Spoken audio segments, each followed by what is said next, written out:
Aujourd'hui, pour débuter un nouveau cycle d'audition, cycle consacré à l'avenir du fret ferroviaire. Ce sujet intéresse au plus haut point notre commission, qui avait d'ailleurs confié à Nicole Bonnefoy et Rémy Pointreau, il y a environ 2 ans, le soin de conduire une mission d'information sur le transport de marchandises face aux impératifs environnementaux. Sujet sur lequel le fret ferroviaire constitue une partie de réponse pour décarboner le secteur des transports. Pour initier cette mission, notre commission avait organisé en décembre 2020 une table ronde consacrée à l'avenir du transport ferroviaire de marchandises, réunissant l'Alliance 4F, le gestionnaire d'infrastructures SNCF Réseau, ainsi que la Direction générale des infrastructures, des transports et des mobilités, DGTM. 2 ans plus tard, il nous semblait nécessaire de faire un point de situation sur le fret ferroviaire français. Comme vous le savez, depuis cette table ronde, plusieurs évolutions sont intervenues dans ce secteur et nous sommes ravis d'accueillir M. Raphaël Doutrebent, président de l'Alliance Fret Ferroviaire français du futur, qui représente tous les acteurs de la filière en France pour les évoquer, pour réaliser un point d'étape sur la situation du transport ferroviaire de marchandises. Avant toute chose, nous souhaiterions prendre le pouls du secteur du transport de marchandises par le rail et de son développement, que nous appelons de nos vœux depuis des années. Nous avions d'ailleurs adopté, à l'initiative du rapporteur Philippe Tabarot, un article dans la loi Climat et Résilience d'août 2021 fixant l'objectif du doublement de la part modale du fret ferroviaire d'ici à 2030. D'après vous, cet objectif est-il toujours atteignable dans les conditions actuelles? Avez-vous identifié les évolutions législatives ou réglementaires pour y parvenir? Je rappelle que d'après les données du ministère de la Transition écologique, la part modale du fret ferroviaire dans le transport intérieur de marchandises s'établissait en 2021 à 11% contre 9,6% en 2020, et alors même que cette part modale était en diminution depuis 2015. Nous nous réjouissons de cette dynamique, mais nous souhaiterions savoir si, d'après vous, la poursuite de cette tendance haussière est envisageable dans le contexte actuel. En particulier, nous inquiétons de ce que l'enquête conduite par la Commission européenne sur la régularité de plusieurs mesures de soutien à Fret SNCF, qui représentent 50% du trafic fret français, ne conduise non seulement à bouleverser la situation de Fret SNCF, mais également à déséquilibrer le secteur du fret dans son ensemble. Si Fret SNCF est membre de l'Alliance 4F, nous avons bien conscience que 4F n'a pas vocation à s'exprimer pour l'un de ses seuls membres, et nous entendrons d'ailleurs sans doute Fret SNCF à la rentrée, mais cette procédure de fait concerne l'ensemble du secteur. C'est pourquoi nous souhaiterions vous entendre sur la manière dont vous envisagez les conséquences de cette procédure pour la filière. Par ailleurs, plusieurs documents ont été publiés et ont vocation, de manière plus ou moins ambitieuse, à donner des perspectives au fret ferroviaire. Je pense notamment à la publication de la Stratégie nationale pour le développement du fret ferroviaire en septembre 2021, composée de 72 mesures. Je pense également au contrat de performance entre l'État et SNCF Réseau, signé en avril 2020. Notre commission avait conduit un cycle d'audition au printemps dernier sur le projet de contrat et tiré la sonnette d'alarme sur son manque d'ambition pour le fret ferroviaire français. Aussi pourriez-vous, Monsieur le Président, nous faire un point sur la mise en œuvre de ces documents à la fois stratégiques pour le développement du fret ferroviaire et le contrat de performance. Enfin, j'en viens aux moyens alloués au secteur du fret ferroviaire. Depuis les mesures d'aide déployées à l'été 2020, le secteur a bénéficié de diminution des coûts de péage, mais aussi de soutien à l'investissement en matière d'installation terminale, de voies de service et installation de tri de wagons, ou encore de modernisation des lignes capillaires fret. En outre, lors de la remise du dernier rapport du Conseil d'orientation des infrastructures, la Première ministre a annoncé un investissement de 100 milliards d'euros à l'horizon 2040 dans le ferroviaire. Le gouvernement a également annoncé en mai dernier un plan de soutien de 4 milliards d'euros pour le fret ferroviaire d'ici à 2032. D'après vous, quels sont les moyens et les moyens sont-ils à la hauteur de l'ambition? Qu'attendez-vous de la traduction concrète de ces annonces? Avez-vous éventuellement d'autres attentes de la filière à partager avec nous?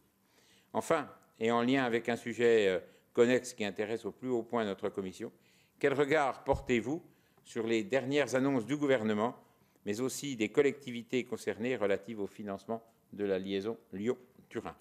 Je ne serai pas plus long et je vous cède à présent la parole pour votre propos introductif. Je laisserai ensuite mes collègues vous interroger à leur tour. Je vous donne la parole, Monsieur le Président. Merci, Monsieur le Président. Mesdames, Messieurs les sénateurs, dans les questions que vous avez posées, je vais, dans le propos liminaire, répondre déjà à un certain nombre de vos points, mais évidemment, n'hésitez pas à nous interroger. L'Alliance 4F que je représente en tant que président avec Madame Florence Rodet, qui est notre déléguée générale, vous remercie de nous auditionner. On répond évidemment très favorablement à votre invitation et on souhaitait apporter quelques précisions. En effet, après la LOM et la loi climat qui portent l'objectif de doublement introduit, comme vous l'avez indiqué, Monsieur le Président, par le Sénat, l'État a initié des mesures qui ont eu un premier effet positif, nous plaçant sur la trajectoire du doublement. Entre 2020 et 2021, la part modale du fret ferroviaire est passée de 9,6 à 10,7. Ce n'est pas beaucoup, mais au moins ça a progressé. Au premier semestre 2022, nous avons également enregistré une très forte activité. Mais depuis le mois de juillet, alors que les demandes des clients sont là, la profession est confrontée à des difficultés assez inédites qui ruinent beaucoup de nos efforts en raison du coût de l'énergie et de l'impact dramatique des grèves. 4 mois de grève a évidemment fait beaucoup de mal au fret ferroviaire. En chiffres, c'est moins 19,6% sur le trafic conventionnel et c'est moins 23,5% sur le combiné. Pendant ce temps, le fret ferroviaire de marchandises poursuit sa croissance chez nos voisins européens, en Italie, avec plus 22% par rapport à 2019, et en Allemagne, plus 10% et 2% de croissance en Suisse. Pour mémoire, l'investissement public dans le secteur ferroviaire est de 45 € par habitant en France. Il est 13 fois moins qu'aux Pays-Bas, 9 fois moins qu'en Suisse, 3 fois moins qu'en Autriche et 2 fois moins qu'en Allemagne et en Italie. Donc nous sommes un petit peu les parents pauvres de l'investissement public dans l'infrastructure. Nous avons cessé d'alerter, pendant des mois, et on a fait face à un mur du silence. Vous l'avez vu, nous nous sommes manifestés dans plusieurs tribunes. Les tarifs de l'énergie ont été multipliés par 4 entre 2021 et 2023 pour l'ensemble des opérateurs. La filière n'a eu aucun soutien adapté à ces spécificités. Je rappelle quand même que si le fret ferroviaire n'avait pas fonctionné pendant la crise du Covid, l'activité économique s'arrêtait. Je pense que beaucoup l'ont oublié. Je sais que certains d'entre vous y sont sensibles, et surtout au Sénat, mais je tenais quand même à le dire, puisqu'on oublie quand même que c'était en 2020 et que le fret ferroviaire a fait tourner l'économie. Donc, comme je le disais, la filière n'a pas eu de soutien adapté à ces spécificités. Le résultat, c'est un report modal inversé qui se traduit par les chiffres de l'ART du deuxième semestre 2022. Et ce n'est que le début 2023 est encore plus mauvais. Au-delà de l'année 2022, l'enjeu énergétique va probablement s'installer de manière pérenne et pose la question de sa prise en compte pour le fret ferroviaire. On est évidemment dans un paradoxe. Le fret ferroviaire est une solution immédiatement disponible pour répondre aux enjeux de la transition de notre économie. Il est 6 fois plus sobre au plan énergétique que la route. Il est aberrant de se retrouver dans un système qui pénalise aujourd'hui un mode vertueux. La filière appelle à la prise en compte de ces spécificités dans le cadre de la future loi de programmation énergie-climat en préparation. Il faut encourager le report modal, car c'est bon pour la sobriété énergétique, et il faut donc un coût de l'énergie correct qui mette le secteur à l'abri des coûts fatals. Le sujet des grèves de 2023, le manque d'anticipation des grèves, l'absence d'information, le service minimum par le gestionnaire de réseau ont gravement nui au bon déroulement de l'activité de la filière. Nous nous sommes régulièrement et durablement retrouvés sans solution et sans information à donner à nos clients chargeurs. À titre d'exemple, j'en donnerai qu'un seul, parce que je pourrais vous en donner plusieurs, puisque vous savez que je suis également président d'une entreprise ferroviaire, donc je pourrais vous en parler pendant des heures, mais je pense que l'objectif est de vous donner un exemple, qui est le plus emblématique aujourd'hui, qui est le transport combiné rail-route, où il y a eu une perte de 35% de chiffre d'affaires par rapport aux prévisions et plus de 45 millions de pertes de chiffre d'affaires. Nous avons demandé à SNCF Réseau la mise en place d'un plan de mesures correctives pour mieux anticiper et garantir un service minimum. Tous ces éléments sont concomitants avec l'annonce de la procédure de la Commission à propos de l'opérateur historique Fret SNCF. Sur ce point, la filière a eu l'occasion de préciser sa position. Elle a toujours défendu le principe d'une saine concurrence sur le marché et une coopération en vue d'atteindre l'objectif du doublement de la part modale en 2030. Vous l'avez souligné, Monsieur le Président, compte tenu du poids sur le marché de fret SNCF qui représente en réalité 47% des trains kilomètres, nous faisons tout pour que le secteur sorte in fine, soit renforcé de ces bouleversements structurels. Et pour nous, outre la mobilisation des acteurs du marché, cela passe par un plan d'investissement et un réseau à la hauteur des enjeux industriels du secteur.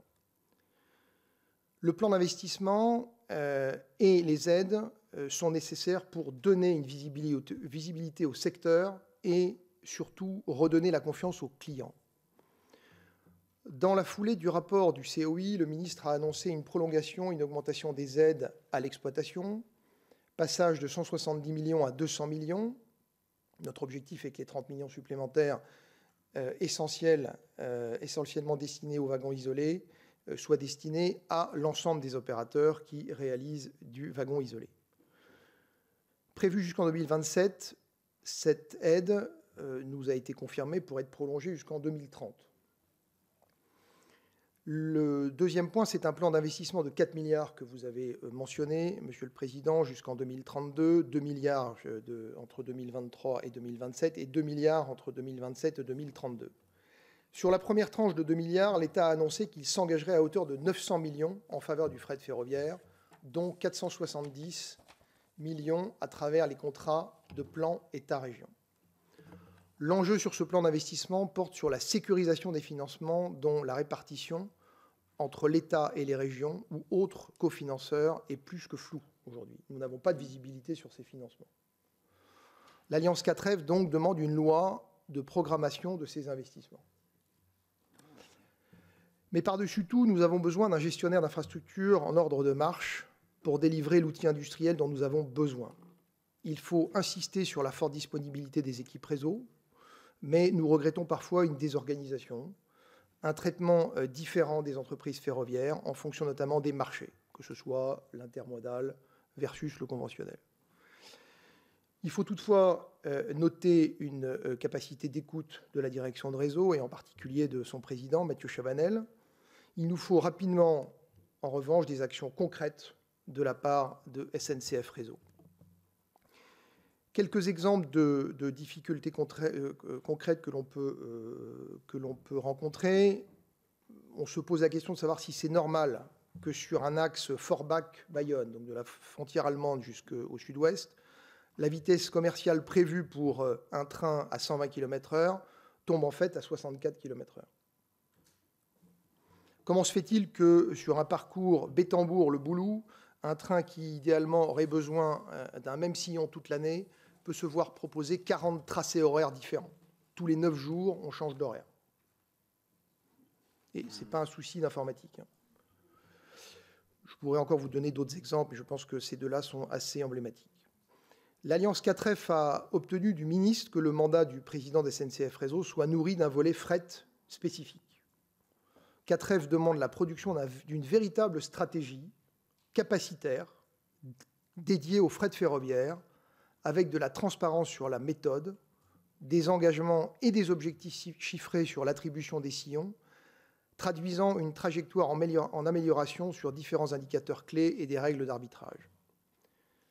Sur les travaux, 4F demande que les travaux soient mieux anticipés et intégrés dans des plans d'exploitation de référence, les fameux PER, et que le volet fret soit traité parallèlement au volet voyageurs pour ne pas passer à la trappe ou être traité en second. En conclusion, nous avons le marché en demande de fret ferroviaire, globalement poussé par un besoin de verdissement de nos activités.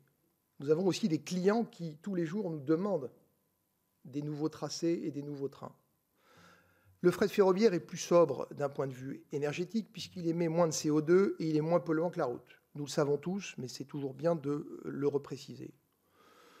Surtout, insistons sur le fait que les infrastructures existantes, même si elles doivent être mises à niveau et pour quelques-unes développées, permettent déjà la neutralité carbone de la filière à l'horizon 2030, sans gros investissements supplémentaires. CATREF a toujours poussé la complémentarité des modes, routiers et ferroviaires, mais chacun évidemment dans sa zone de pertinence. Personnellement, je pense que le court et la moyenne distance sont plutôt réservés aux routiers et la longue distance aux ferroviaires. Mais aujourd'hui, certains projets comme les mégatrucks ou les autoroutes électriques poursuivent des objectifs de massification, clairement en concurrence avec le fret ferroviaire. Or, non seulement ils ne sont pas encore disponibles et vont nécessiter une infrastructure lourde et coûteuse.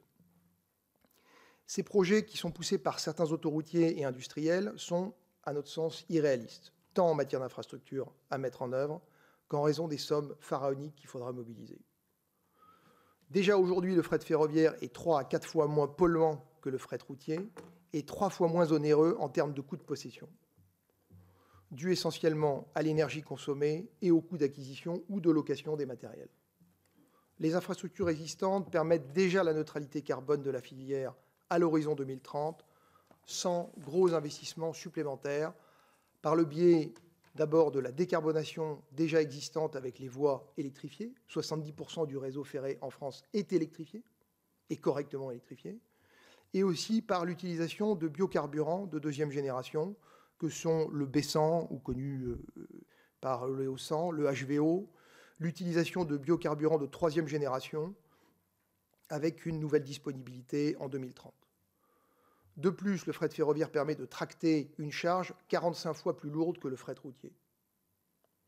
Alors que les péages européens envisagent une réduction de 50% des coûts de passage au péage pour les camions électriques, certes moins polluants que les thermiques, mais n'oublions pas que ces camions seront tout aussi dégradants pour les infrastructures routières.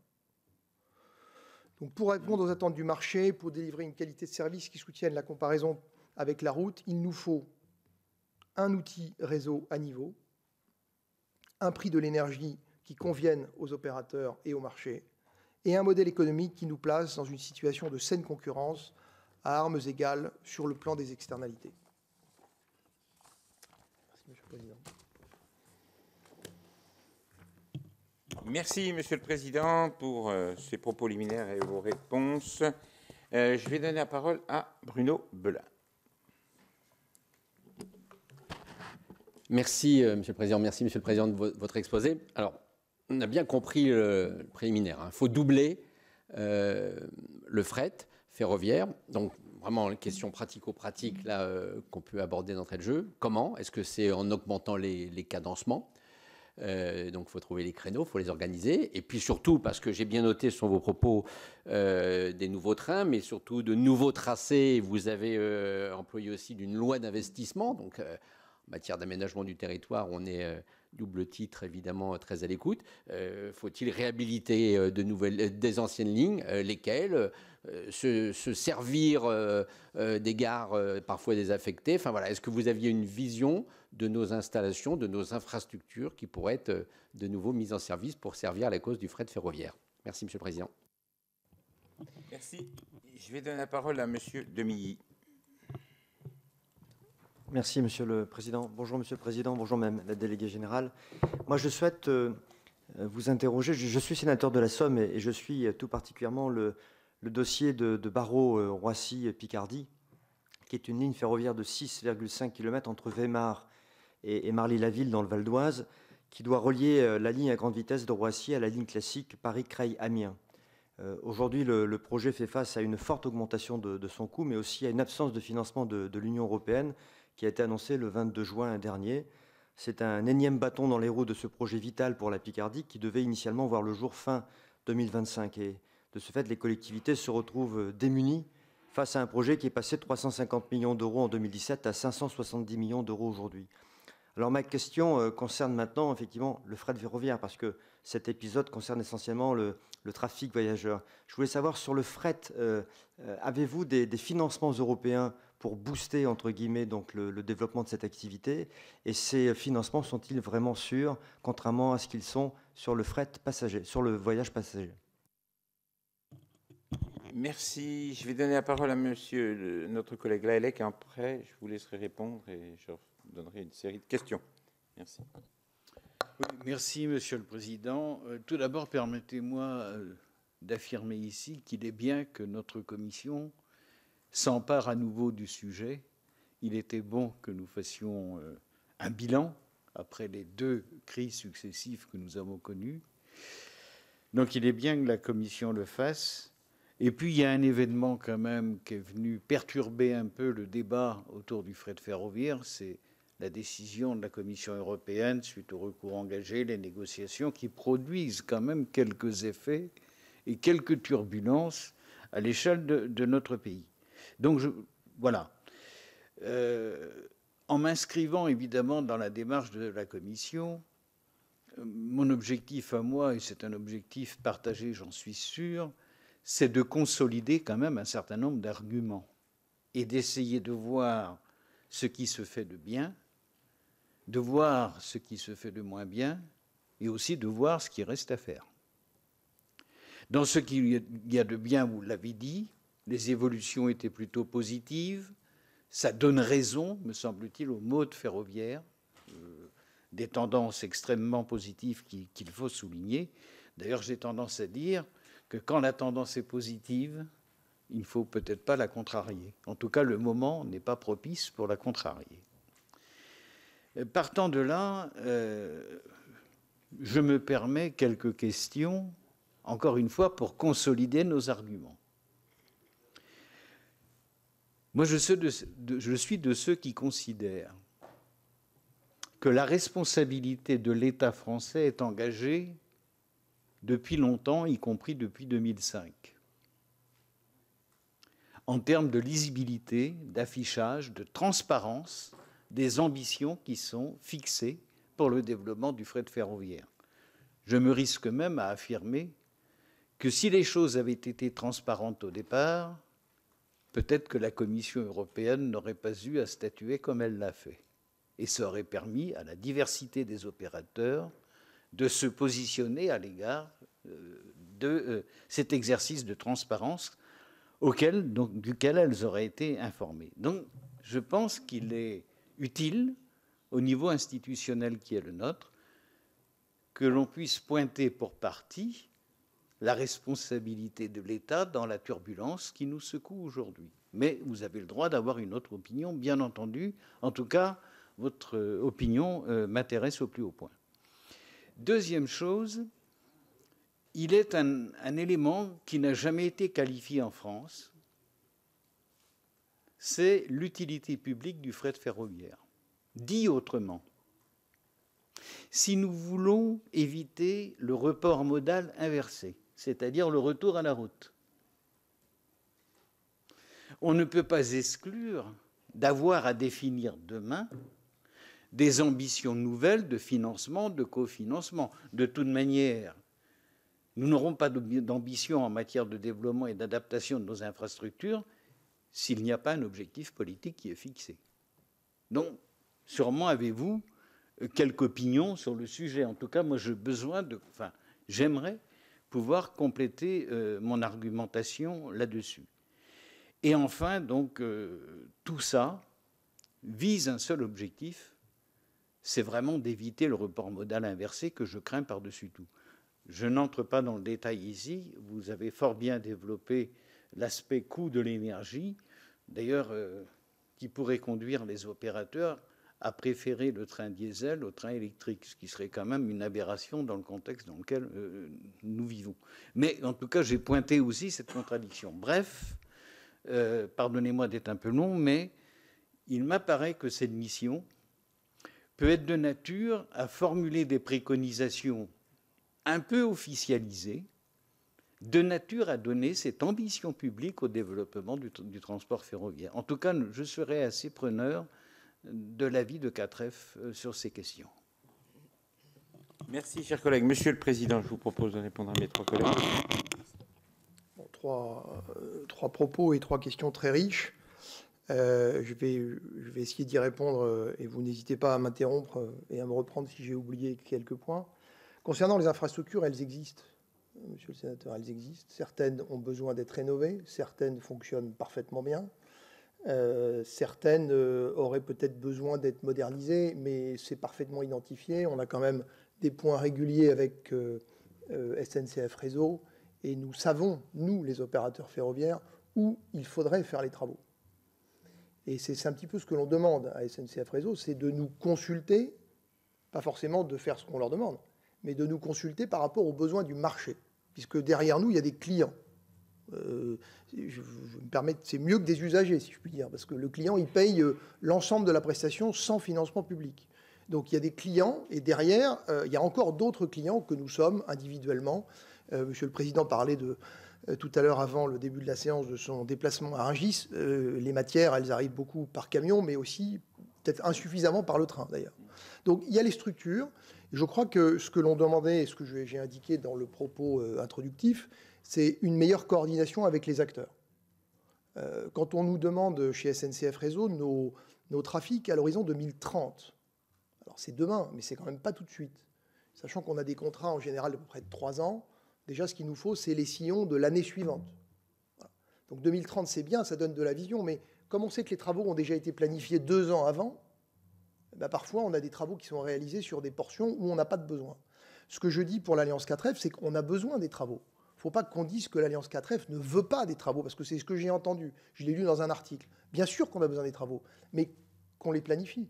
Quand on a découvert qu'il y avait eu 600 millions de mis dans la gare de Monaco, excusez-moi, monsieur le sénateur, je ne connais pas la gare de Monaco, mais je crois que ce n'est pas la première gare dans laquelle il fallait investir. Voilà. Donc, ça fait partie de ces choses où on demande une meilleure coordination au personnel de réseau, je le redis, qui donnent beaucoup de leur temps. Moi, personnellement, quand j'ai des trains bloqués, je les appelle directement. Donc, c'est ceux qui sont des gens compétents, mais il y a besoin d'une meilleure coordination avec les acteurs du secteur. Et c'est ça ce qu'on demande. Et aujourd'hui, le report modal inversé que le sénateur Lahellec notait, vous ne voulez pas le voir arriver, mais il est déjà là. Il est déjà là, à cause de la crise de l'énergie et à cause des grèves. Parce que les grèves ont fait beaucoup de mal. Ces grèves où il n'y a pas eu suffisamment d'anticipation, où le passager est passé avant le fret, et où parfois même on a dit dans certaines régions qu'il valait mieux éliminer le fret ferroviaire des horaires de passagers pour laisser passer que d'éliminer le fret ferroviaire pour passer que le passager. Donc on est un peu dans des paradoxes, mais qui ne sont pas compliqués à résoudre. À partir du moment où ça répond à une de vos questions, qui est les investissements, on a besoin des investissements publics, bien sûr. Et on s'est battu pour avoir des engagements de la part du ministre. Nous les avons eus le 23 mai. Enfin, maintenant, la question, c'est comment est-ce que ça va être financé ? Voilà. Ça reste une interrogation pour nous. C'est là où l'État doit apporter sa part, les régions, mais on ne peut pas uniquement demander aux régions. Je pense qu'il faut que le fret ferroviaire et l'État soient en mesure d'attirer des investisseurs, des fonds d'infrastructure ferroviaire, à partir du moment où on rentrerait dans un système peut-être de concession, d'obligation de rénover avec un engagement sur la durée, il faut qu'on soit novateur. Moi, je suis preneur avec 4F des idées qui pourraient sortir, parce qu'il y a derrière des fonds d'infrastructure qui pourraient le faire. Pourquoi en Espagne, certains pays européens comme l'Espagne, l'Allemagne le font ? Moi, je me bats aussi pour au nom de l'Alliance 4F, pour que notamment les locomotives moins polluantes, voire hybrides, soient financées. L'Espagne a financé jusqu'à 2 millions d'euros par locomotive. Quand on sait qu'une locomotive, aujourd'hui, ça coûte à peu près 5-6 millions. Mettons-le en place. Ça fait maintenant plus d'1 an qu'on discute avec le ministère de la Transition écologique pour avoir le bon document, la bonne procédure pour avoir le financement. Donc, est-ce qu'il y a derrière cette lourdeur administrative dont on pâtit souvent dans notre pays, ou est-ce qu'il y a un manque de volonté ? Moi, je vous le dis ici, on a besoin d'un vrai investissement de l'État. Il y a des promesses maintenant qui ont été faites, il faut maintenant les mettre en œuvre, mais sinon, dans 2 ans ou dans 1 an, on se reverra et on dira qu'on n'a pas avancé parce que les investissements n'auront pas été faits. Donc, je pense que c'est un vrai sujet. Je ne sais pas si j'ai répondu à peu près à toutes vos questions. Non, vous avez posé une question sur la partie financement européen. Et peut-être que... Florence, allez-y, peut-être. Je peux vous laisser répondre dessus. Bon. Écoutez, sur la partie financement européen, je vous avoue qu'aujourd'hui, j'en ai pas en grande connaissance, mais peut-être sur des projets de nouvelles énergies comme des trains à hydrogène. Mais enfin, on sait aujourd'hui que c'est pas pour demain. Juste peut-être sur la partie financement européen, en fait, sur le plan d'investissement tel qu'il a été présenté par le ministre, il est prévu d'aller chercher des cofinancements sans qu'il ait précisé de manière extrêmement distincte là où il irait chercher des cofinancements. On a compris évidemment qu'il y avait une part régionale, ça c'est le premier élément. Le deuxième élément, on peut s'interroger sur le financement, les cofinancements européens. Simplement, ce qu'on observe, c'est que dans le cadre de la première phase, avec le plan de relance, finalement, les financements européens n'ont pas été mobilisés sur la relance du fret ferroviaire de marchandises. En revanche, là où il est possible d'aller chercher des financements européens, c'est sur la partie innovation. Et évidemment, la filière a besoin de moderniser son outil de production et pousse un certain nombre de dossiers en termes d'innovation au niveau européen. J'ai en particulier, par exemple, en tête tout ce qui concerne le DAC pour l'accrochage automatique des wagons. Donc ça, c'est évidemment des points sur lesquels on sollicite les financements européens. Mais sur l'infrastructure, ça n'a pas été le cas dans le plan de relance. On peut se poser la question sur les 4 milliards, c'est très légitime, parce qu'encore une fois, ça n'a pas été précisé. Est-ce que ce sera priorisé en termes de demande par l'État français? Il n'a pas apporté de réponse sur ces questions. Merci. Je vais donner la parole à Philippe Tabarot. Oui, Président, merci. Tout d'abord, je souhaitais vous remercier pour cette initiative d'organiser cette table ronde sur la question du fret. On était un certain nombre de collègues, dont Gérard et bien sûr notre Didier Mandelli, à vouloir vous accueillir et de parler de cette situation, bien sûr, qui nous interpelle, qui nous préoccupe, et comment ne pas l'être quand on était ce matin avec un certain nombre de collègues, et je crois que le Président Longeau vous l'a dit sur Rungis, et on voit concrètement l'importance et l'utilité du fret. On a été particulièrement interpellé par les installations qu'on a pu voir et qui ne sont pas à la hauteur de ce qu'on pourrait attendre pour le plus grand marché au monde.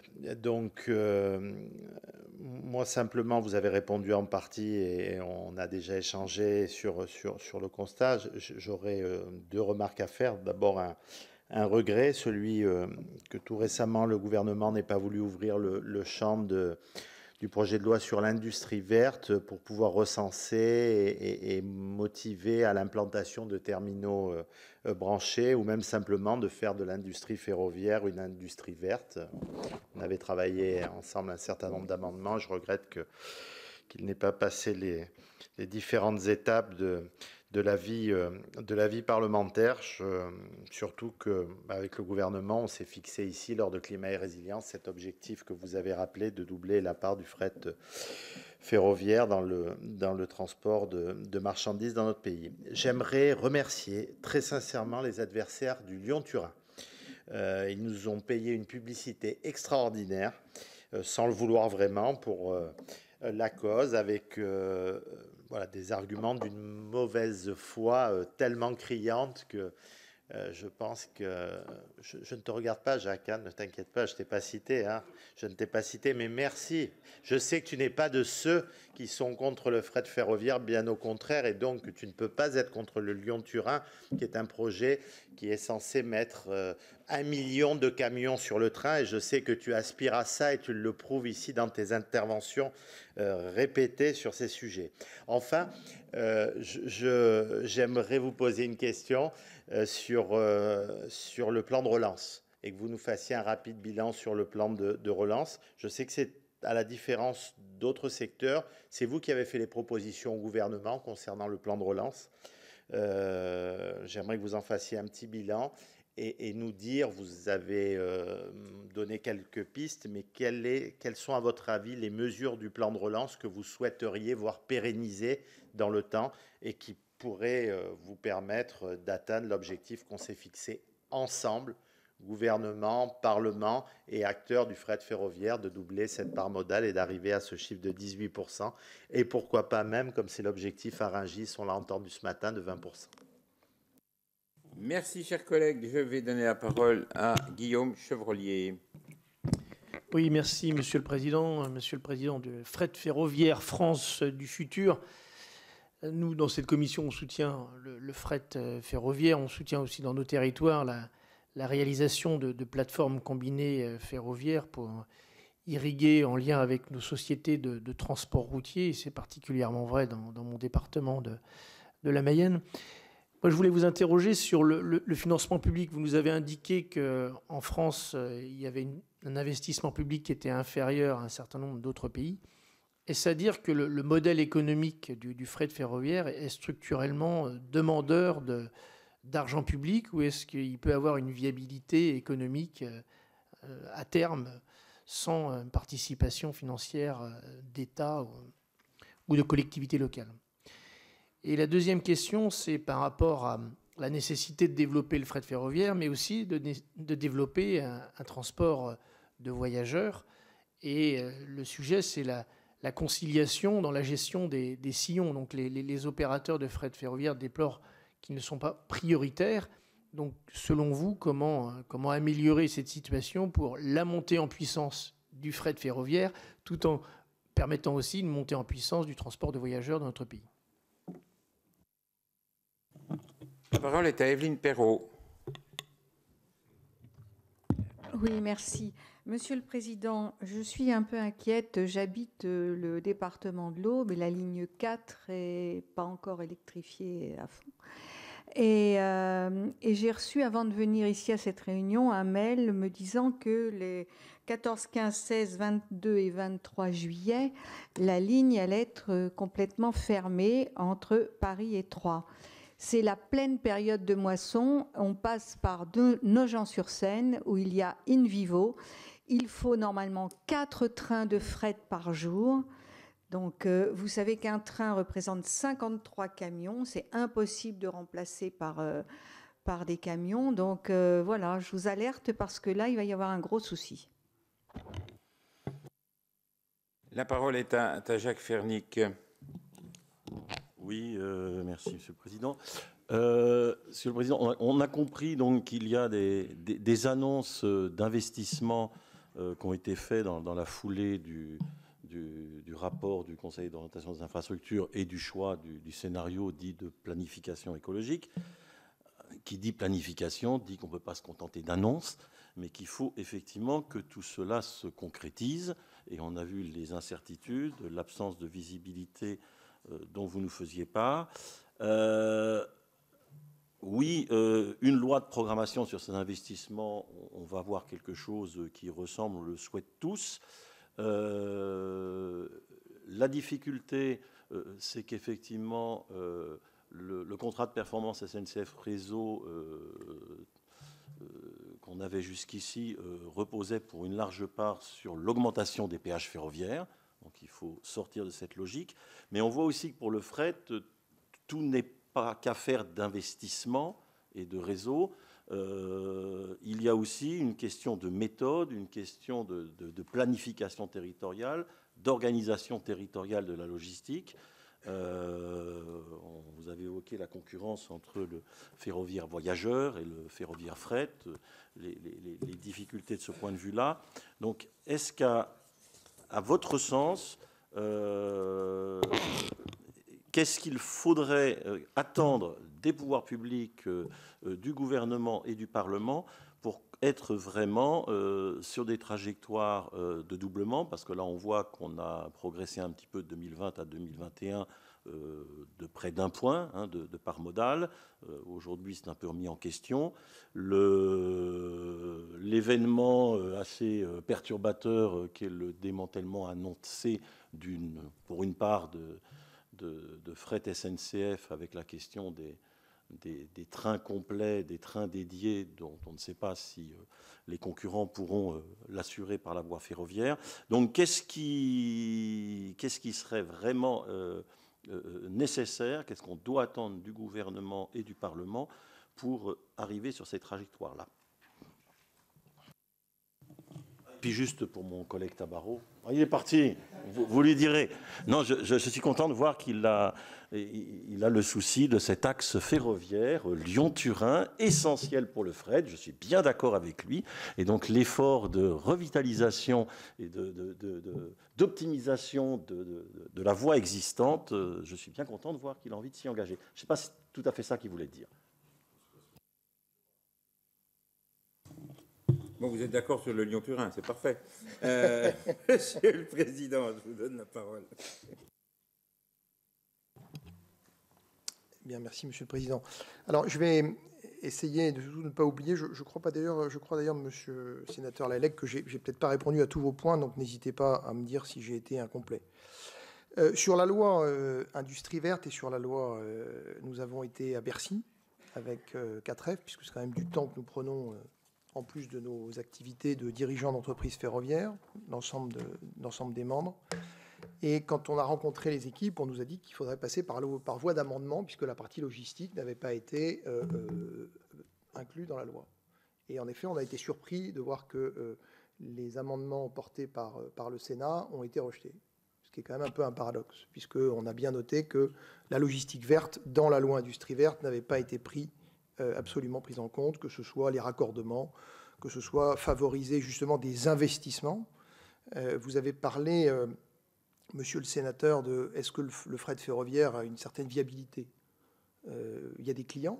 Si les clients payent le prix, bien sûr que le fret ferroviaire est évidemment viable. Maintenant, on est confronté à une situation où le fret ferroviaire, je le dis souvent, ne vote pas, les marchandises ne votent pas. Et parfois, ça rapporte moins de se battre pour avoir du fret dans sa région que des passagers. Le paradoxe que nous avons eu pendant les grèves et que l'on a à certaines pointes, c'est qu'on fait passer le passager avant le fret, alors que les deux peuvent coexister. Je pense que c'est une question d'organisation des SNCF Réseau derrière. Je l'ai redit tout à l'heure, Mathieu Chabanel essaye de réformer SNCF Réseau, mais il va falloir aller plus loin. Il va falloir penser client, il va falloir anticiper avec les opérateurs. Je préside aussi une entreprise ferroviaire que j'ai eu l'honneur, la chance, je ne sais pas comment le dire, de redresser, comme quoi on peut arriver à être rentable dans le fret ferroviaire. Donc plus on passe de trains sur les voies, ce que je vais dire est une chose totalement évidente, eh bien plus ça devrait rapporter. Chez SNCF Réseau, on nous dit, plus on passe de train de fret, plus ça coûte cher. Voilà. Donc c'est vraiment un problème d'organisation et je pense derrière de volonté politique de donner correctement un mandat à SNCF Réseau, de se réformer et de d'inscrire dans le fonctionnement de réseau le fret ferroviaire et pas uniquement le passager. Donc je pense que oui, s'il y a des investissements qui sont faits au bon moment, aux bons endroits, et ce que je vous dis n'est pas quelque chose une idée, puisque nous, on sait où il faut le faire. Donc on sait où ça va rapporter. C'est sûr qu'il y a des lignes où il n'y aura plus de passage. Mais vous avez cité, à côté de Nogent, où je connais bien, puisqu'on connaît bien ses clients, là, les travaux, je l'ai dit tout à l'heure, il faut que les travaux soient faits. Est-ce qu'ils ont été programmés au bon moment ? C'était le sujet que j'indiquais tout à l'heure au tout début. Je ne pense pas que ça se soit fait en concertation, à la fois avec ceux qui auront besoin de trafic fort de céréales à cette période de l'année, puisque c'est quand même là où il y a beaucoup de ce qu'on appelle de dégagement de trains. Il y avait peut-être une autre période pour le faire. Mais ça, je ne peux pas vous répondre, c'est chez Réseau. Voilà. Après, il y a une question sur le plan de relance. Peut-être que Florence, vous pouvez le prendre, c'était le sénateur Tabarot. Oui, tout à fait. Donc, sur le plan de relance, il est clair que le redémarrage qu'on a observé du fret ferroviaire est directement induit par les mesures qui ont été prises dans le cadre du plan de relance. Ces mesures, en fait, étaient de 3 ordres. Une première mesure, en fait, de 170 millions d'euros, si nous parlons chiffres d'aide à l'exploitation, qui ont été décidés à l'époque. Et puis, les premiers investissements, en fait, pour soutenir, moderniser et commencer à développer le réseau. Donc, effectivement, les financements ont été mis en place et c'est ce qui a permis de produire les premiers résultats. Et puis, il y a une autre mesure qui avait été décidée, qui n'était pas directement liée au plan de relance, mais qui était intervenue au même moment.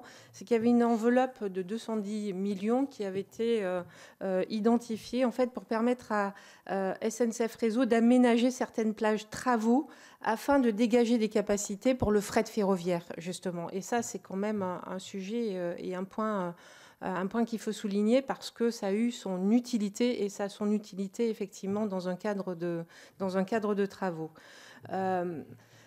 Maintenant, le sujet, c'est de regarder l'horizon 2030 puisque la représentation nationale a fixé un objectif national de doublement de la part modale et évidemment, c'est le plan d'investissement de 4 milliards qui a été présenté et qu'il nous faut aller sécuriser. Évidemment, ça passe par une loi de programmation.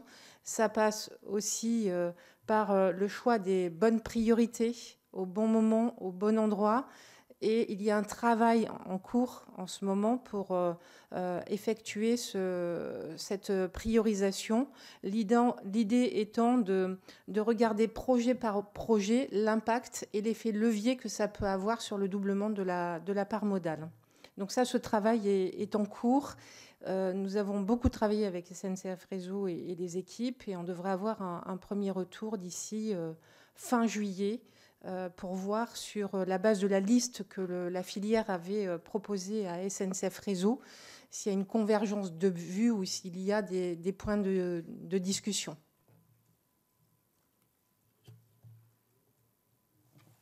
Merci. Je vais donner la parole à Daniel Guéret. Oui, Monsieur le Président, d'abord, très heureux aussi de pouvoir vous entendre aujourd'hui parce que l'organisation qui est la vôtre, 4F, elle a le mérite de coordonner déjà les acteurs entre vous et avec d'autres. C'est un exemple qui est intéressant. Moi, je pense qu'il y a malgré tout un problème sur l'objectif de 2030. Il ne faut pas se voiler la face. On peut faire des constats, et c'est heureux, Monsieur le Président de la Commission, de faire 2 ans après la mission fret ce point d'étape, parce que ça permet d'avoir un œil actualisé sur la situation. Moi, je pense qu'il y a effectivement le problème de la synchronisation entre les acteurs, mais SNCF Réseau et vous, je le sais, vous faites un très gros travail sur ces questions-là. Et les gens sont à SNCF Réseau mobilisés. Le problème, il n'est pas, à mon sens, vraiment là. Le problème, il est sur la priorisation des projets, sur la planification et sur le temps des projets qui sont complètement déconnectés des réalités qu'il faudrait aujourd'hui respecter si l'on veut obtenir les objectifs d'ici, par exemple, 2030. Ensuite, les questions qui touchent à la clientèle, à l'intérêt de la clientèle, moi je partage complètement votre point de vue. À partir du moment où il y a des clients, alors pour qu'il y ait des clients, il y a quand même une condition qu'il faut réunir. C'est qu'il faut que les clients aient confiance. Et la difficulté quand même qui se pose dans notre pays par rapport à d'autres pays dans lesquels moi j'ai pu voir les choses en Suisse ou en Espagne, c'est qu'on n'a pas le même degré de confiance dans le secteur privé, dans l'outil ferroviaire en Espagne ou en Suisse qu'on l'a pour un tas de raisons différentes les unes des autres. Et il faut surtout se garder, je crois aussi, de transposer les situations de pays à pays parce que chacun a son histoire.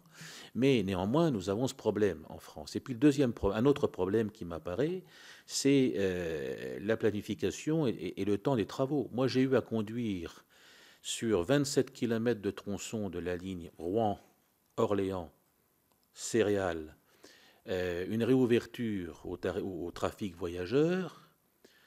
Entre le moment où j'ai déposé un vœu et le moment où on a inauguré les 27 km qui sont aujourd'hui effectifs sur cette voie, réouverts aux voyageurs, qu'il l'était autrefois, il s'est passé 27 ans en Eure-et-Loire et dans le Loiret. Donc, ça m'a appris avec la SNCF à mesurer la notion du temps. Les sillons, j'ai piloté un projet de 300 millions d'euros sur une plateforme multimodale pendant 20 ans. J'aurai terminé l'année prochaine, j'ai commencé en 2004 à Chartres, 300 millions d'euros d'investissement. Quand vous faites un projet avec la SNCF sur une ligne, vous devez 4 ans et demi à 5 ans avant réserver des sillons pour un projet dont vous ne savez absolument pas le contour, mais si vous ne les réservez pas, vous n'aurez pas de sillon. Donc je mesure la problématique qui est la vôtre sur des projets d'ampleur. Et puis, je pense qu'il y a un problème majeur, c'est que pour ma part, si on ne vous donne pas la possibilité d'un recours à des fonds d'investissement privés, nous n'y parviendrons pas. Nous n'y parviendrons pas. Et nous serons obligés à une clause de revoyure parce qu'on nous sommes en 2023, 2030 c'est dans 7 ans. Moi, je voudrais quand même à un moment donné qu'on me dise qu'est-ce qu'on envisage qui soit réalisable dans les 7 ans qui viennent.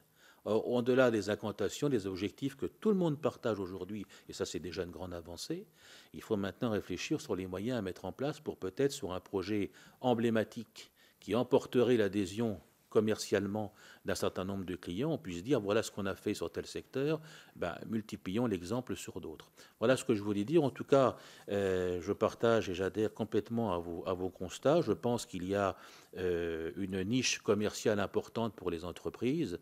Il faudra travailler sur l'aspect confiance ultérieurement, mais dans un premier temps, les points que je viens de soulever m'apparaissent quand même assez essentiels si on veut sortir des bonnes intentions et des incantations d'ici 2030. C'est ça l'objectif. Merci, Monsieur le Président. Merci, Monsieur le Président. Vous l'avez dit, il y a un sujet de synchronisation, je l'avais dit dans le propos introductif, il y a un problème de planification, il y a un problème de coordination avec Réseau.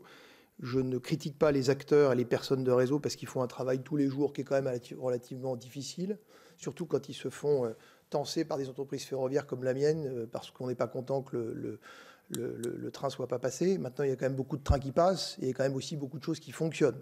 Je ne suis pas là pour défendre SNCF Réseau, mais il y a quand même des choses qui fonctionnent. Maintenant, c'est un problème d'organisation. C'est un problème de volonté de réformer. Vous avez parlé d'investissement, ce qui reprend un petit peu le sujet de votre collègue sénateur sur la viabilité du fret ferroviaire. C'est vrai que si, pour faire venir des investisseurs privés, si on ne leur assure pas la fréquence, la fiabilité, c'est sûr que dans une plateforme multimodale, ils ne vont pas venir investir. Voilà. Donc aujourd'hui, il y a ce vrai sujet de coordination. Mais ce qu'on se dit aujourd'hui est extrêmement évident. Enfin, on ne demande pas des choses pour aller sur la Lune. On demande des choses tout à fait à portée de main. Après, c'est est-ce qu'il y a la volonté politique d'aller plus loin ? On nous a annoncé des sommes importantes. Vous avez parlé du plan de 100 milliards annoncé par la Première ministre. Les 4 milliards pour le fret ferroviaire. Le sujet, c'est comment ça va être financé. Et je pense que c'est la première des choses, c'est comment on va le financer. Nous, on fait des propositions, hein, et on va continuer. On a eu rendez-vous avec Florence Rodet, avec un des conseillers du ministre Clément Beaune, pour lui faire des propositions, parce qu'on veut arriver à ce que... Enfin, on est force de proposition, on fait du commerce, nous. Hein, donc on est là aussi, encore une fois, on a des clients derrière. Et ce qu'il faut, c'est que ces clients soient écoutés et que l'on puisse délivrer nos marchandises. Voilà, ça, c'est la chose la plus importante. Après, il y a des choix, parfois, dans des régions qui sont de privilégier peut-être une ligne passager plus que le fret ferroviaire, parce que, comme je vous l'ai dit tout à l'heure, les marchandises ne votent pas. Et je pense qu'il faut l'avoir à l'esprit. Voilà. Merci. Je vais donner la parole à Hervé Gillet. Merci, Monsieur le Président. Monsieur le Président, votre intervention est vraiment intéressante, mais on se pose toujours des questions aujourd'hui pour nous en tant que parlementaires pour avoir une visibilité à la fois des points durs et puis des avancées, parce qu'en fait, on a peu de documents aujourd'hui qui nous permettent d'y voir clair. On parle du schéma national stratégique avec le plan de relance des 4 milliards d'euros, mais vous posez vous-même la question. On en est où ? Quels sont les projets prioritaires? Qu'est-ce qui est ciblé? Quelle visibilité on peut avoir? Je relisais une note issue d'une table ronde du Forum régional fret sur la région Nouvelle-Aquitaine, avec les interventions d'Alain Rousset, toujours très pugnace sur le sujet. Et je regardais avec attention les éléments qui étaient mis en place. Sur cette région, il y a une nouvelle ligne grande vitesse qui a été construite entre Bordeaux et Paris. On attend la suite. Elle était faite aussi pour dégager des sillons nouveaux, pour développer le fret. Résultat des courses, pas grand-chose, ou si peu. On a financé une base logistique à Cognac pour développer une plateforme d'éclatement logistique sur Cognac. Résultat des courses, elle est fermée. On y a mis de l'argent, elle n'est même pas utilisée. Donc, quand on regarde les choses, on se dit, mais enfin, c'est quand même incroyable. Et en termes de contrôle, aujourd'hui parlementaire, c'est très compliqué. Dans les contrats de plan État-région, alors c'est ce qui est dit, c'est la parole aussi d'Alain Rousset, mais il dit d'abord les 4 milliards, on les attend. Quand on les décline au niveau régional, c'est chipette, ça compte vraiment très peu. Et la déclinaison dans les contrats de plan État-région, on n'arrive pas à la voir d'une manière significative. Donc, tant qu'on n'aura pas non plus une vision claire en termes de planification, de projets prioritaires, des interconnexions, des intermodalités les plus structurantes en termes effectivement de programmation, on a l'impression de parler toujours dans une attente permanente et de ne pas voir les choses se réaliser. Voilà, qu'en pensez-vous ? J'en pense que c'est pour ça qu'on réclame d'avoir une stratégie capacitaire de SNCF Réseau. C'est ça qu'on réclame. Quand vous parlez de la plateforme de Cognac, mais vous pouvez aussi parler de la plateforme de Niort, c'est pareil. Ça a été construit, mais que je disais tout à l'heure, si c'est pour aller chercher des investissements publics, malheureusement, ça finit comme ça. Si on est rigoureux et qu'on demande à des investisseurs privés et qu'on s'engage, nous les acteurs économiques dans la chaîne logistique, à amener des trafics, à avoir des clients derrière, des plateformes comme Cognac ou Niort n'auraient pas été construites, soit auraient eu le trafic. Donc c'est ça qu'on réclame, nous, quand on parle des travaux avec SNCF Réseau, c'est qu'on planifie en fonction des besoins de nos clients. Je ne connais pas les circonstances dans lesquelles la plateforme de Cognac a été construite et non utilisée, mais est-ce que ça a été anticipé au niveau business, si vous me permettez de l'expression? Quel était le retour sur investissement? Je pense que si on ne se pose pas cette question-là, c'est sûr qu'il n'y aura pas d'investissement privé et public. Et le président Rousset, en effet, est assez punchy sur ces sujets-là. Je pense qu'on ne peut pas uniquement demander aux régions de se substituer à l'État dans les investissements. Soyons attractifs. On a des clients, on a de l'industrie qui veut se développer. Moi, j'ai un exemple d'une entreprise importante qui, ça fait maintenant plus d'1 an, qu'on demande à ce qu'on puisse avoir un deuxième train au départ d'une usine, qui est sur un axe, je ne donnerai pas l'endroit, parce que sinon on va vite le trouver, surtout le sénateur de la Mayenne, mais on s'est battu pour avoir un deuxième train. Voilà. Et il fallait attendre d'avoir un agent de circulation dans le poste. Et on s'est battu, je suis remonté jusqu'à Mathieu Chabanel pour l'avoir. Donc, et on l'a eu. Voilà. Mais donc, il faut être persévérant dans le ferroviaire. Mais je dis, c'est faut demander aux acteurs de quoi ils ont besoin, savoir combien ça coûte et surtout combien ça va rapporter. À partir de ce moment-là, c'est l'équation normale d'une entreprise et normalement, des plateformes pourront continuer, tout comme des ouvertures de lignes. Merci. Je vais donner la parole à Mme Varayas. Tu veux la parole, Evelyne? Non, mais après, Mme Varayas, puis après toi. Ah, ben...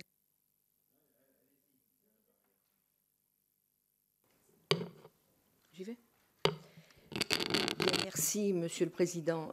Moi, je voudrais qu'on revienne sur un sujet qui me paraît quand même particulièrement important, qui n'a pas été trop évoqué jusqu'à présent, c'est que dans le viseur de la Commission européenne aujourd'hui, nous avons les opérations financières qui ont été réalisées au sein du groupe SNCF de 2007 à 2019. Donc, moi, je pense que c'est l'Europe qui est en train de dérailler dans ce sujet-là. L'entité Fret SNCF, elle a été créée en 2009, suite à l'ouverture à la concurrence voulue par la Commission européenne, et qui d'ailleurs, cette ouverture à la concurrence avait débuté en 2006, quand Fret SNCF avait été obligé par la Commission d'abandonner une partie de ses trafics et surtout le wagon isolé pour laisser la concurrence libre et non faussée s'installer. Ça, c'est une réalité. Cette ouverture à la concurrence, elle devait faire merveille, mais c'est exactement l'inverse qui s'est produit. Donc, depuis 2009, de restructuration en restructuration, les effectifs de cheminots de fret sont passés de 14 200 à 5 300 fin 2022 quand même. Le trafic s'est effondré, bien sûr, ça fait la part belle à la route. Alors, je suis d'accord que, dopé par le combiné, la part modale du fret ferroviaire dans son ensemble est passée de 1 à 11% en 2022, après être resté pendant des années à 9%. C'est une réalité. Pour la première fois depuis 2009, 300 embauches étaient prévues en 2023. Alors pourquoi cette attaque de la Commission européenne contre l'entreprise publique? C'est la question que l'on peut se poser. Le fret ferroviaire, on est tous d'accord là-dessus, est une solution évidente pour décarboner le transport, qui est un des secteurs les plus émetteurs en CO2. Nous savons qu'il a atteint en 2021 son meilleur niveau en part modale depuis 2017. Vous le disiez très justement, c'est 10,7% et son meilleur niveau de trafic depuis 2015, puisque c'est presque 36 milliards de tonnes au kilomètre. Le ministre des Transports, dans le même temps, annonce une enveloppe supplémentaire pour le fret, et ça a été dit aussi, de 670 millions d'euros à 200 millions par an à partir de 2025 jusqu'en 2030 au moins. Alors, à l'évidence, moi, je trouve que nous sommes, et je l'ai relevé, mais je suis d'accord avec, nous sommes en absurdie. Franchement, la Commission européenne veut casser une entreprise centrale pour la transition écologique, alors qu'elle fait de la lutte contre le changement climatique sa priorité absolue. Alors moi, j'ai envie de dire, tant pis, c'est au nom de la concurrence libre et non faussée, et tant pis aussi si cette décision va plomber le transfert des marchandises de la route vers le rail. Voilà, alors aujourd'hui, on estime à plus d'1 million de camions supplémentaires qui seraient sur nos routes. Excusez-moi, mais je trouve que c'est un scandale écologique. Voilà. Aujourd'hui, près de 40% du transport routier de marchandises est un transport de transit. Les immenses entrepôts s'installent sans obligation d'embranchement ferroviaire. Mieux, ceux qui existaient disparaissent, et moi je le vis très directement dans mon département. Il y a urgence, à mon avis, à reprendre en main le transport ferroviaire à travers un vrai service public ferroviaire et sortir le fret du marché de la concurrence. Alors, vous regroupez, Monsieur le Président, à la fois des organismes publics et des organismes privés au sein de 4F. Pensez-vous pouvoir maîtriser les velléités ou les volontés de certains de vos adhérents, clients, et garantir une forme d'opposition ou de résistance aux orientations libérales imposées par l'Union européenne? Et dans ce contexte, quel avenir, bien évidemment, entrevoyez-vous pour le fret ferroviaire? Je suis un petit peu dure. Madame Perrault. Vous n'êtes pas dur avec moi, donc, mais je vais vous répondre. Qu'est-ce que vous voulez dire?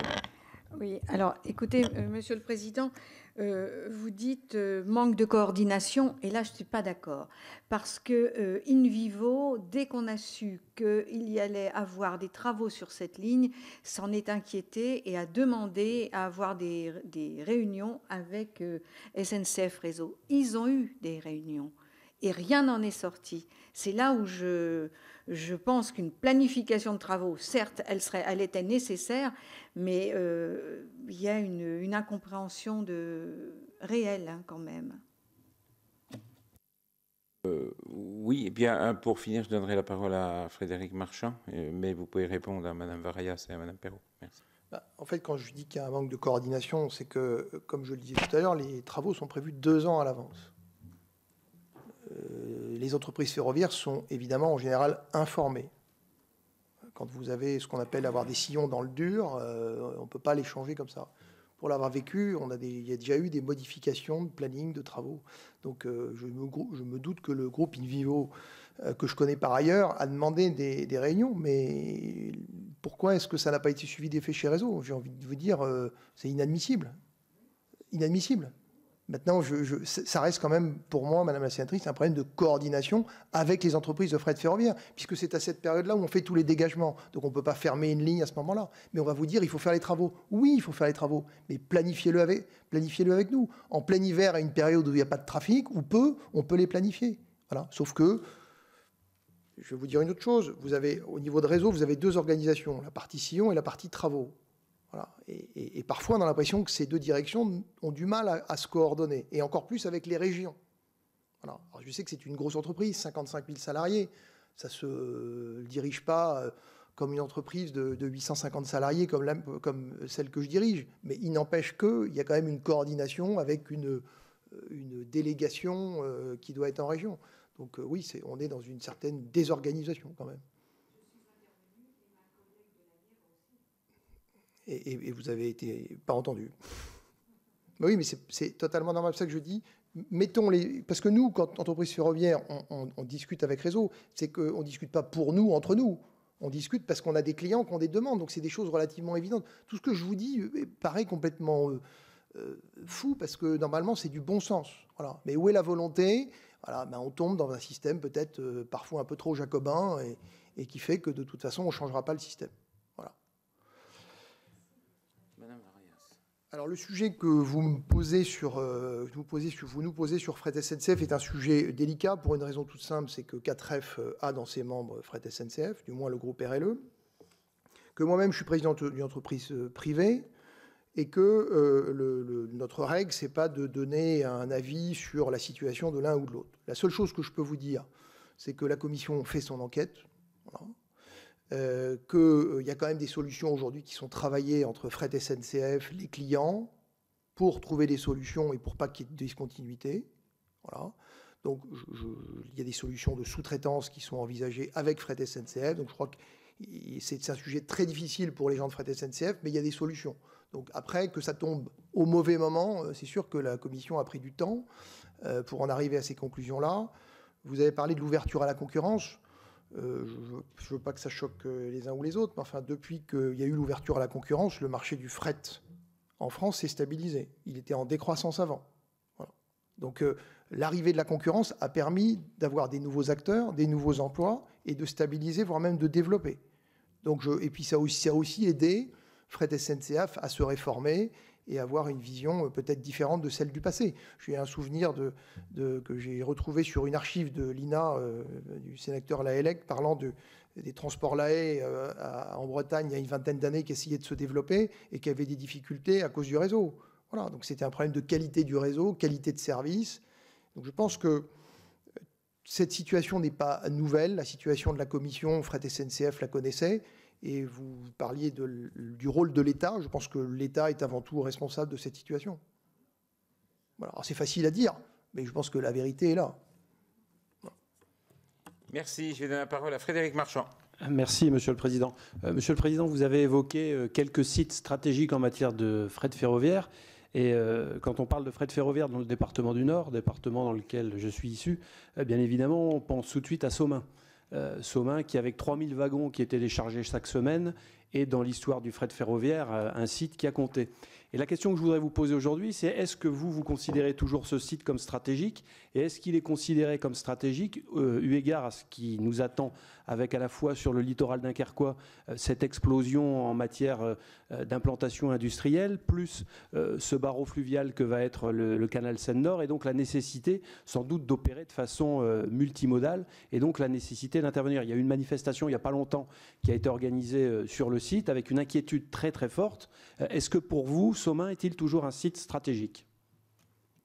Somain est quand même un endroit stratégique dans le nord de la France, vers la Belgique. Il y a beaucoup de trafic industriel avec et en provenance de la Belgique. Donc oui, le site de Somain reste stratégique dans le fret ferroviaire. Après, ça fait partie de ces sites qui auront besoin d'être rénovés avec des planifications pour permettre à des entreprises ferroviaires d'avoir des sortes de hubs et pouvoir avoir des transferts de wagons.